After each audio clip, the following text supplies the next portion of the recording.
Ito na nga pala yung finished product na nagawa ko. So, ayan guys, no? Streamer ng ano ko, mga panggatong para yung mga kadito, ito pala yung ginawa ko ngayong araw na ito. Binago ko pala ang paglutuan ng aking mga kandila. So, una magsuot ako ng mga speaker para iwas disgrasya. Pinapa-fast forward ko lang po ito para madali lang. Kasi medyo mas mahaba-haba itong video na to. So, kailangan ko palang tanggalin ang puwet na yan. Gusto ko kasing malaki ang butas para yung mga abo ay diretso nang mahulog doon sa ibaba o sa ilalim. So yan, natapos ko nang tanggalin ang puwet. Kailangan ko ring grinderin ang gilid para iwas masugatan.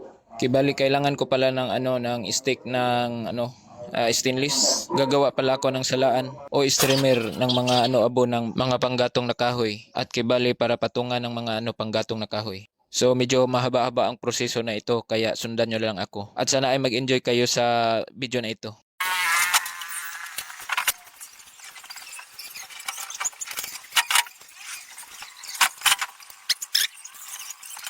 Nagpatulong nga pala ako sa paghawak ni Commander nito kasi medyo mahirap idugtong kasi.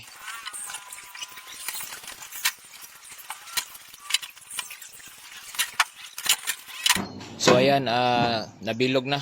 At kailangan ko ring mag-cut ng mga ilang piraso ng mga stainless na stick. At kibali i-welding ko dyan.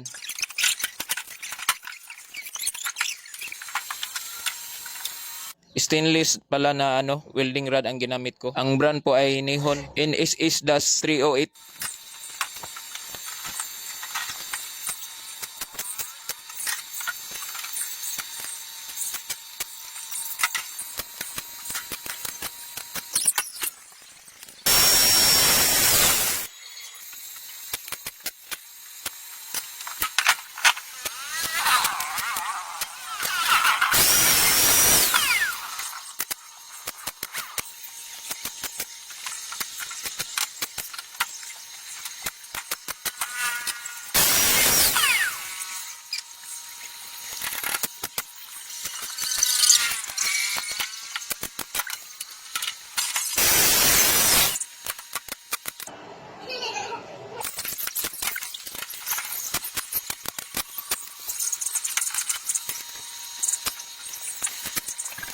So ayan at natapos ko ng wini-welding yung mga stainless na stick. At ito na nga pala yung finished product na nagawa ko. So ayan guys, streamer ng mga panggatong para yung mga abo ay mahulog na doon diretso sa ibaba. So mga kadito, okay o okay talaga. So till next time, thank you for watching.